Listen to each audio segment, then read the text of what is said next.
வணக்கம். இன்றைக்கி நம்ம பார்க்க போகிற சமையல் என்னென்னு பார்த்தீங்கன்னா, ஒரு 4 வகையான குருமா ரெசிபி தான் பார்க்க போகிறோம். இது வந்து இட்லி, தோசை, சப்பாத்தி, சாதம் எல்லாத்துக்குமே பொருத்தமாக இருக்கும். டேஸ்ட்டும் அட்டகாசமாக இருக்கும். ஸோ வாங்க இந்த 4 வகையான குருமா ரெசிபியும் எப்படி செய்யலாங்கிறத பார்க்கலாம்.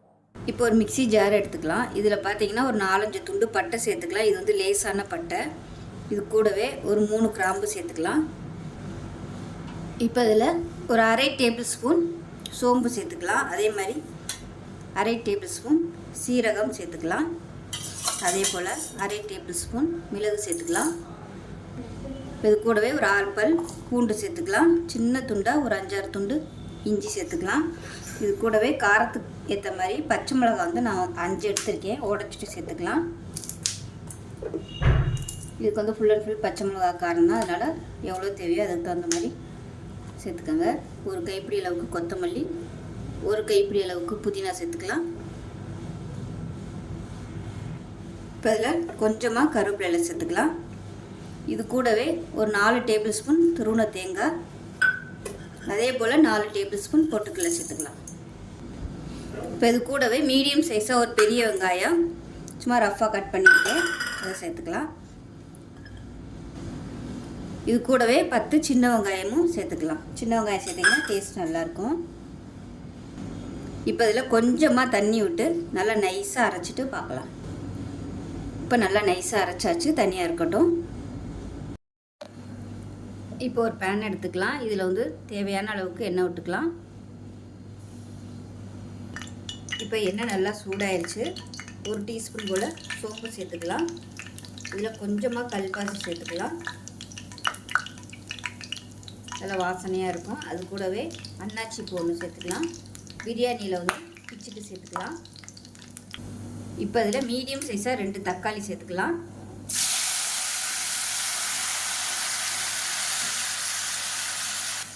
தக்காளி வதங்கிறதுக்கு மஞ்சள்தூள் சேர்த்துக்கலாம். அதே போல் கொஞ்சமாக உப்பு சேர்த்துக்கலாம். தக்காளி நல்லா மசிகிற அளவுக்கு வதக்கி விட்டுக்கோங்க. அடுப்பு நல்லா குறைச்சி வச்சுட்டு தக்காளி சாஃப்டாக வேகிறதுக்கு மூடி வச்சிடலாம். இது பாருங்கள், தக்காளி நல்லா வதங்கிடுச்சு. இது வந்து கருவேப்பிலை சேர்த்துக்கலாம். சேர்த்துட்டு நல்லா ஒரு பரட்டி விட்டுக்கலாம். பரட்டிட்டு இப்போ இதில் வந்து கறி மசாலா வந்து சேர்த்துக்கலாம். நல்லா ஒரு டீஸ்பூன் போல் கறி மசாலா போட்டு இதை சேர்த்துக்கலாம். நல்லா ஒரு வாசனையாக இருக்கும். இது இல்லைன்னா நீங்கள் கரம் மசாலா கூட சேர்த்துக்கலாம். இப்போ இது எல்லாத்தையும் ஒரு 2 நிமிஷம் வதக்கிட்டு நம்ம அரைச்சி வச்சுருக்க இந்த பேஸ்ட்டை வந்து சேர்த்துக்கலாம். தக்காளி இந்தளவுக்கு நல்லா வதங்கணும்.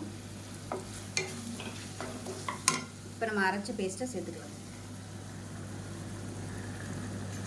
சேர்த்துட்டு ஒரு 2 நிமிஷம் வதக்கி விட்டுக்கலாம். இப்போ நல்லா வதங்கிடுச்சு. ஓரம்லாம் எண்ணெய் விட ஆரம்பிக்குது. இந்த ஸ்டேஜில் மிக்ஸியை அலசிட்டு அந்த தண்ணியை வந்து சேர்த்துக்கலாம். சேர்த்துட்டு பக்கத்தில் தண்ணி வந்து சூடு பண்ணி வச்சுருக்கேன். இப்போ அந்த தண்ணியை வந்து இதோட சேர்த்துக்கலாம். திக்னஸ் எவ்வளோ வேணுங்கிறத பார்த்துக்கிட்டு தண்ணி சேர்த்துக்கங்க. நல்லா கலந்து விட்டுட்டு கொதிக்கட்டும். இன்னும் கூட தண்ணி ஊற்றலாம். நல்லா கொதிக்க ஆரம்பிக்கட்டும். இப்போ இதில் தேவையான அளவுக்கு உப்பு சேர்த்துக்கலாம். இப்போ பாருங்கள், நல்லா கொதிக்க ஆரம்பிச்சிருச்சு. பச்சை வாசனை போயிருச்சு. இப்போ இந்த ஸ்டேஜில் அதில் ஒரு 2 டேபிள் ஸ்பூன் இட்லி மாவு எடுத்திருக்கேன். புளிச்ச இட்லி மாவு. அதை வந்து நல்லா தண்ணியில் கரைச்சி வச்சுருக்கேன். இப்போ அதை சேர்த்துக்கலாம். சேர்த்துட்டு உடனே கிளறி விட்டுக்கோங்க. இது வந்து நல்ல ஒரு திக்னஸ் கொடுக்கும். தண்ணி தேவைப்பட்டுச்சுன்னா நீங்கள் வந்து சுடு தண்ணியாக ஊற்றிக்கோங்க. இது வந்து கெட்டியாக இருக்குது. கொஞ்சமாக நான் தண்ணி சேர்த்துக்கிறேன். சேர்த்துட்டு நல்லா கொதிக்கட்டும். இப்படி நல்லா ஷைனிங்காக வரும். அந்த ஸ்டேஜில் கருவேப்பிலையை போட்டு அமர்த்திடலாம். ஆற நல்லா உங்களுக்கு கெட்டியாகிட்டே வரும். அதனால் தண்ணி வந்து நீங்கள் தாராளமாகவே ஊற்றிக்கலாம். இப்போ இதில் உப்பு கம்மியாக இருக்குது. கொஞ்சமாக உப்பு சேர்த்துக்கிறேன். அடுப்பு வந்து இப்போ நல்லா குறைச்சி வச்சுங்க. குறைச்சி வச்சுட்டு நல்லா அப்படியே பலன்னு வரணும். அந்தளவுக்கு கொதிக்க விட்டுக்கலாம். ரொம்ப நேரம் கொதிக்கணும்னு அவசியம் இல்லை. மாவோட பச்சை தன்மை போகிற வரைக்கும் கொதிச்சா போதும். இப்போ நல்லா கொதிச்சிருச்சு. இப்போ இந்த ஸ்டேஜில் கருவேப்பிலை வந்து நல்லா கிள்ளி போட்டு அமர்த்திடலாம். அவ்வளோதான். அருமையான குருமா ரெடி ஆயிடுச்சு. எப்பயும் போல் பண்ணாமல் இது மாதிரி கொஞ்சம் டிஃப்ரெண்ட்டாக பண்ணுங்கள். இட்லி, தோசை, சப்பாத்தி எல்லாத்துக்குமே சூப்பராக இருக்கும். செஞ்சு பாருங்கள். செஞ்சு பார்த்துட்டு எப்படி வந்துச்சுங்கிறத சொல்லுங்கள். வீடியோ பிடிச்சிச்சுன்னா லைக் பண்ணுங்கள், கமெண்ட் பண்ணுங்கள், சேனலை சப்ஸ்கிரைப் பண்ணுங்கள், பக்கத்தில் உள்ள பெல் பட்டனையும் ப்ரெஸ் பண்ணுங்கள். நன்றி. ஒரு பேன் எடுத்துக்கலாம். இதில் தேவையான அளவுக்கு எண்ணெய் சேர்த்துக்கலாம். தேங்காய் எண்ணெய் சேர்த்துக்கோங்க, நல்ல ஃப்ளேவராக இருக்கும். எண்ணெய் சூடானதும் ஒரு டீஸ்பூன் போல் கடுகு சேர்த்துக்கலாம். அதே மாதிரி ஒரு டீஸ்பூன் போல் சோம்பு சேர்த்துக்கலாம். கடுகு சோம்பு பொரிய ஆரம்பிக்குது. இதில் வந்து கருவேப்பிலை சேர்த்துக்கலாம். இப்போ இதில் மீடியம் சைஸில் ஒரு பெரிய வெங்காயம், ஒரு 7 சின்ன வெங்காயம் முழுசாக அப்படியே சேர்த்துக்கலாம்.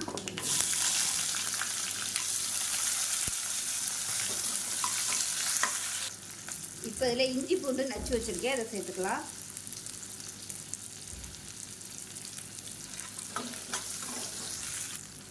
இப்போ வெங்காயம், இஞ்சி பூண்டு எல்லாமே நல்லா வதங்கிடுச்சு. இப்போ இதில் மீடியம் சைஸாக 2 தக்காளி கட் பண்ணதை சேர்த்துக்கலாம்.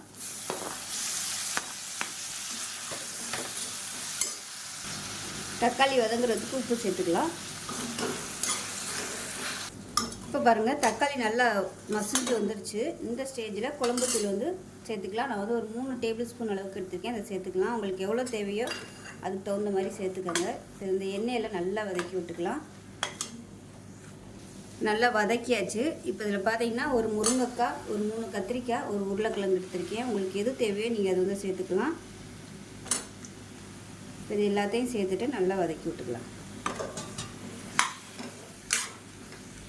இப்போ காய்கறி நல்லா வதங்கிடுச்சு. இப்போ தேவையான அளவுக்கு தண்ணி சேர்த்துக்கலாம். நான் வந்து நல்லா சுடு தண்ணியாக சேர்த்துருக்கேன். இப்போ இது வந்து நல்லா கலந்து விட்டுட்டு கொதிக்க விட்டுக்கலாம். இது நல்லா காயெல்லாம் வேகட்டும். வெந்ததுக்கப்புறம் பார்க்கலாம். இப்போ குழம்பு எப்படி இருக்குன்னு பார்க்கலாம். பாருங்கள், நல்லா கொதிச்சிருச்சு. முருங்கைக்காயுமே நல்லா வெந்துருச்சு. பார்க்கையிலே தெரியுது, நல்லா விரிய ஆரம்பிச்சிருச்சு. முருங்கைக்காய் நல்லா வெந்துருச்சு. இந்த ஸ்டேஜில் தேங்காய், கசகசா, 2 முந்திரி பருப்பு போட்டு நல்லா நைஸாக அரைச்சி வச்சுருக்கேன். இந்த பேஸ்ட்டை சேர்த்துக்கலாம். இப்போ மிக்ஸி அலசிட்டு இந்த தண்ணி கொஞ்சம் சேர்த்துக்கலாம். நல்லா கலந்து விட்டுக்கலாம். இப்போ இதில் ஒரு கைப்பிடி அளவுக்கு பாசிப்பருப்பு நல்லா வேக விட்டு எடுத்து வச்சுருக்கேன். இப்போ அதை சேர்த்துக்கலாம். சேர்த்துட்டு நல்லா கலந்து விட்டுக்கலாம். இது எல்லாமே சேர்ந்து நல்லா கொதிச்சு வரட்டும். இது எல்லாத்தையும் கலந்துட்டு மீடியமான ஃப்ளேமில் கொதிக்கட்டும். மூடி வச்சிடலாம். இப்போ எப்படி இருக்குன்னு பார்க்கலாம். பாருங்கள், நல்லா கொதிச்சிருச்சு. நல்ல ஒரு வாசனை வருது. மீடியமான ஃப்ளேம்லேயே கொதிக்க விட்டுக்கோங்க. ஏன்னா தேங்காய் வந்து திரியாக ரொம்ப ஹையில் வச்சு கொதிக்க விட்டோம்னா இப்போ அவ்வளோதான், அமர்த்திடலாம். இது வந்து கொஞ்சம் தண்ணியாட்டம் வச்சிங்கன்னா தான் நல்லாயிருக்கும். இது ஆறுச்சுன்னா நல்லா கெட்டியாக வந்துடும். மேலாப்பில் கொத்தமல்லி சேர்த்துக்கலாம். உப்பெல்லாம் கரெக்டாக இருக்கான்னு செக் பண்ணி பார்த்துட்டு கலந்து விட்டுக்கோங்க. அவ்வளோதான், அருமையான முருங்கைக்காய், கத்திரிக்காய் போட்டு பொரிச்சு குழம்பு ரெடி ஆயிடுச்சு. இது டிஃபன் ஐட்டத்துக்கும் சாதத்துக்குமே தொட்டு சாப்பிட்றதுக்கு அருமையாக இருக்கும். ஒரு மிக்ஸி ஜார் எடுத்துக்கலாம். 1 டேபிள் ஸ்பூன் கொத்தமல்லி விதை சேர்த்துக்கலாம். 1/2 டேபிள் ஸ்பூன் சோம்பு சேர்த்துக்கலாம். 1/2 டேபிள் ஸ்பூன் சீரகம், 1/4 டேபிள் ஸ்பூன் மிளகு, சின்னதாக பட்டை சேர்த்துக்கலாம். ஏலக்காய் 2 சேர்த்துக்கலாம். கொஞ்சமாக கல்பாசி, பொடியாக கட் பண்ண முந்திரி பருப்பு சேர்த்துக்கலாம். 1/4 டேபிள் ஸ்பூன் கசகசா, 8 பச்சை மிளகா சேர்த்துக்கலாம். மெஷரிங் கப்பில் 3/4 கப் அளவுக்கு துருவின தேங்காய் சேர்த்துக்கலாம். இப்போ இதில் கொஞ்சமாக தண்ணி ஊற்றிட்டு நல்லா நைஸாக அரைச்சிட்டு பார்க்கலாம். இப்போ இன்னொரு மிக்ஸி ஜார் எடுத்துக்கலாம். இதில் வந்து ஒரு 4 சின்ன வெங்காயம், ஒரு 5லேருந்து 6 பூண்டு பல் சேர்த்துக்கலாம். அதே மாதிரி சின்ன துண்டாக ஒரு 5-6 துண்டு வர மாதிரி இஞ்சி வந்து நச்சு வச்சுருக்கேன், அதையும் சேர்த்துக்கலாம். இப்போ இது எல்லாத்தையுமே நல்லா நைஸாக அரைச்சிக்கலாம். தண்ணி கொஞ்சமாக விட்டு நல்லா நைஸாக அரைச்சிக்கலாம். திரியாக இருக்கக்கூடாது. நல்லா நைஸாக அரைச்சிட்டு பார்க்கலாம். ஒரு பேன் எடுத்துக்கலாம். தேவையான அளவுக்கு எண்ணெய் சேர்த்துக்கோங்க. இப்போ இதில் தேவையான அளவுக்கு நெய் சேர்த்துக்கலாம். நெய் சேர்த்திங்கன்னா பாயாக்கு வந்து டேஸ்ட்டு சூப்பராக இருக்கும். ஆப்ஷனல் தான். இது வந்து விருப்பப்பட்டால் நீங்கள் சேர்த்துக்கோங்க, இல்லைன்னா விட்டுருங்க. எண்ணெய் நல்லா சூடாயிருச்சு. ஒரு பிரியாணி இலை சேர்த்துக்கலாம். அது கூடவே ஒரு டீஸ்பூன் போல் சோம்பு சேர்த்துக்கலாம். இப்போ இது எல்லாமே பொரியுது. இந்த ஸ்டேஜில் ஒரு கைப்பிடி அளவுக்கு புதினா இலை சேர்த்துக்கலாம். கருவேப்பிலை இலை கொஞ்சமாக சேர்த்துக்கலாம். நீளமாக நறுக்கின ஒரு பெரிய வெங்காயம் சேர்த்துக்கலாம்.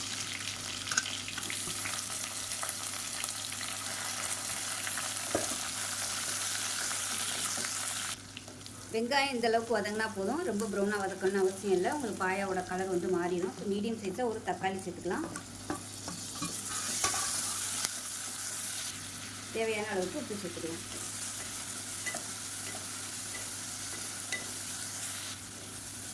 இப்போ அதில் இஞ்சி பூண்டு பேஸ்ட்டு சேர்த்துக்கலாம். நம்ம அரைச்சி வச்சுருந்ததை சேர்த்துக்கலாம். இதையும் சேர்த்து நல்லா வதக்கி விட்டுக்கலாம் பச்சை வாசனை போக. இஞ்சி பூண்டு பேஸ்ட்டு பச்சை வாசனை போக வதக்கியாச்சு. இப்போ இதில் பார்த்தீங்கன்னா ஒரு முருங்கைக்காயும் ஒரு உருளைக்கிழங்கும் கட் பண்ணி வச்சுருக்கேன். இதை சேர்த்துக்கலாம். நான் வந்து ரெண்டும் கலந்து சேர்த்துருக்கேன். நீங்கள் வெறும் முருங்கைக்காய் போட்டு பண்ணுறதுனாலும் பண்ணிக்கலாம். உருளைக்கிழங்கும் சேர்த்து பண்ணையில் நல்லாயிருக்கும், திக்னஸாகவும் இருக்கும். இப்போ இதில் 1 டேபிள் ஸ்பூன் தயிர் சேர்த்துக்கலாம். இப்போ தயிர் சேர்த்து நல்லா வதக்கியாச்சு. நல்லா எண்ணெய் பிரிய ஆரம்பிச்சிருச்சு. இப்போ நம்ம அரைச்சி வச்சுருக்க அந்த தேங்காய் பேஸ்ட்டை சேர்த்துக்கலாம். இப்போ மிக்ஸி அரைச்சிட்டு கொஞ்சமாக தண்ணி சேர்த்துக்கலாம். இப்போ அதை கலந்து விட்டுட்டு இன்னும் கொஞ்சம் தண்ணி சேர்த்துக்கலாம். குருமா எந்த அளவுக்கு உங்களுக்கு திக்னஸ் வேணுமோ அதுக்கு தகுந்த மாதிரி வச்சுக்கோங்க. இட்லி தோசைக்கு சாப்பிட்றீங்கன்னா கொஞ்சம் தண்ணியாட்டம் வச்சுக்கோங்க இட்லிக்குனா. இதே நீங்கள் சப்பாத்திக்கு சாப்பிட்ற மாதிரி இருந்துச்சுன்னா கொஞ்சம் கெட்டியாக வச்சுக்கோங்க. இதில் கொஞ்சமாக தண்ணி ஊற்றிக்கலாம். நான் வந்து இன்றைக்கி சப்பாத்திக்கு தான் இது வச்சுருக்கிறேன், அதனால் கொஞ்சம் கெட்டியாகவே வச்சுருக்கேன். அவ்வளோதான். உப்பு செக் பண்ணி பார்த்துட்டு உப்பு பத்தலைன்னா போட்டுக்கலாம். இது நல்லா திக்காக தான் இருக்குது, இன்னும் கொஞ்சம் தண்ணி சேர்த்துக்கிறேன். அவ்வளோதான். உப்பெல்லாம் எனக்கு போதும். உரப்பும் கரெக்டாக இருக்குது, ரொம்ப காரம் இல்லை, கரெக்டாக இருக்குது. அப்படி உரப்பு கம்மியாக இருந்துச்சுன்னா நீங்கள் 2 பச்சை மிளகாய் வந்து சேர்த்துக்கோங்க வதக்கையில். இப்போ மேலாப்பில் கொத்தமல்லியில் சேர்த்துக்கலாம். கொஞ்சமாக சேர்த்துட்டு மூடி வச்சிடலாம். மூடி வச்சுட்டு நல்லா ஒரு 3 விசில் விட்டுட்டு ஸ்டீம் போனதுக்கப்புறம் பார்க்கலாம். இப்போ பாயா எப்படி இருக்குன்னு பார்க்கலாம். அருமையான முருங்கைக்காய் உருளைக்கிழங்கு பாயா ரெடி ஆகிடுச்சு. பாருங்கள், பார்க்கவே சூப்பராக இருக்குது. பாருங்கள், டேஸ்ட் நல்லா அட்டகாசமாக இருக்கும்.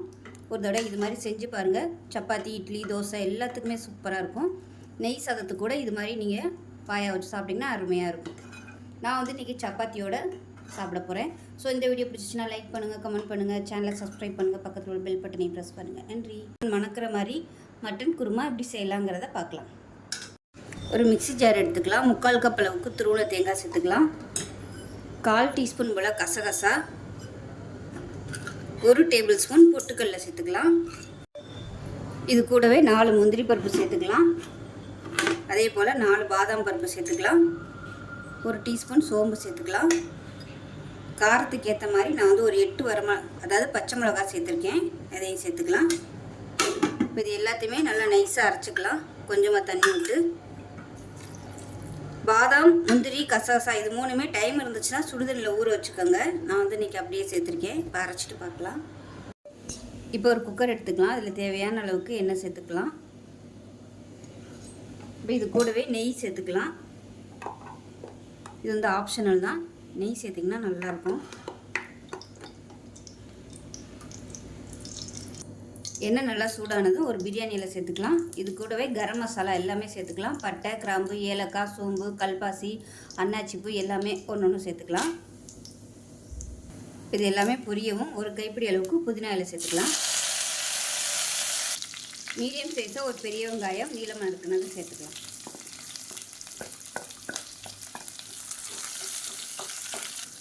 வெங்காயம் கொஞ்சம் லேசாக வதங்கினதும் மீடியம் சைஸாக ஒரு தக்காளி சேர்த்துக்கலாம். இப்போ இது கூடவே இஞ்சி பூண்டு பேஸ்ட்டு சேர்த்துக்கலாம்.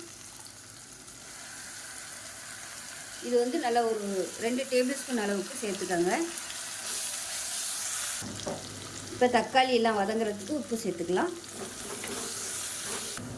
இப்போ இதில் 1 டீஸ்பூன் போல் தனியாத்தூள் சேர்த்துக்கலாம். இது வந்து நல்ல ஒரு ஃப்ளேவர் கொடுக்கும். 1 டீஸ்பூன் போல் மட்டன் மசாலா சேர்த்துக்கலாம். இதுவும் வந்து குருமாவுக்கு நல்ல ஒரு ஃப்ளேவர் கொடுக்கும், டேஸ்ட்டும் நல்லா கொடுக்கும். இப்போ இதில் நம்ம மட்டனை சேர்த்துக்கலாம். நான் வந்து ஒரு 200 கிராம் அளவுக்கு மட்டன் எடுத்திருக்கேன். மட்டனும் ஒரு மீடியம் சைஸ் ஒரு உருளைக்கிழங்கும் கட் பண்ணி வச்சுருக்கேன். இப்போ அதை சேர்த்துக்கலாம். நீங்கள் மட்டனை வந்து இன்னும் சின்ன சைஸாக கட் பண்ணி போடுறதுனாலும் போட்டுக்கலாம். நான் வந்து கொஞ்சம் இந்த சைஸுக்கு கட் பண்ணி போட்டிருக்கேன். நீங்கள் குட்டியாக கூட சேர்த்துக்கலாம். குருமா ரொம்ப பெருசாக சேர்க்கணுன்னு அவசியம் இல்லை. இது எல்லாமே இந்த எண்ணெயில் நல்லா வதக்கி விட்டுக்கலாம். இதிலே வந்து 1/4 வேக்காடு மட்டன் நல்லா வேகணும். அந்தளவுக்கு நல்லா பண்ணிக்கலாம். இப்போ இதில் 1 டேபிள் ஸ்பூன் அளவுக்கு தயிர் சேர்த்துக்கலாம். நான் எப்போவுமே குருமாவுக்கு தயிர் சேர்ப்பேன். டேஸ்ட்டு நல்லாயிருக்கும். பிடிக்கலைன்னா நீங்கள் விட்டுறலாம். இப்போ நான் ஒரு தடவை இது மாதிரி தயிர் சேர்த்து ட்ரை பண்ணி பாருங்கள், நல்லாயிருக்கும். இப்போ பாருங்கள் நல்லா வதக்கி விட்டாச்சு. இப்போ நம்ம அரைச்சி வச்சுருக்க தேங்காய் பேஸ்ட்டை சேர்த்துக்கலாம். இப்போ பாருங்கள் மட்டன் உருளைக்கிழங்கு எல்லாம் நல்லா வதக்கியாச்சு. இப்போ இதை வந்து நம்ம வேக விட்டு எடுத்துக்கலாம். இப்போ இதில் பார்த்திங்கன்னா சுடுதண்ணி சேர்த்துருக்கேன் நான்.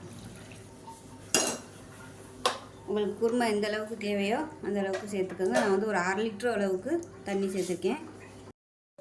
இப்போ குக்கரை மூடி வச்சிடலாம். மூடி வச்சுட்டு நல்லா ஒரு 6 விசில், மட்டனுக்கு வந்து எத்தனை விசில் விடுவீங்களோ அத்தனை விசில் விட்டுட்டு ஸ்டீம் போனதுக்கப்புறம் பார்க்கலாம். இப்போ பார்த்திங்கன்னா நல்லா ஒரு 6 விசில் விட்டு ஸ்டீம்லாம் நல்லா இறங்கிருச்சு. இப்போ உடனே நம்ம வந்து திறந்துக்கலாம். திறந்துட்டு நல்லா கலந்து விட்டுடலாம். மட்டன் வந்து நல்லா வெந்திருக்கும் ஓரளவுக்கு. இப்போ நம்ம அரைச்சி வச்சுருக்க தேங்காய் பேஸ்ட்டை சேர்த்துக்கலாம். இப்போ இதுவே சிக்கனாக இருந்துச்சுன்னா 2 விசில் தேங்காயெலாம் ஊற்றி 2 விசில் விட்டிங்கன்னா போதும். இது மட்டன்ன்றதுனால நம்ம நல்லா வேக வைக்கணும்.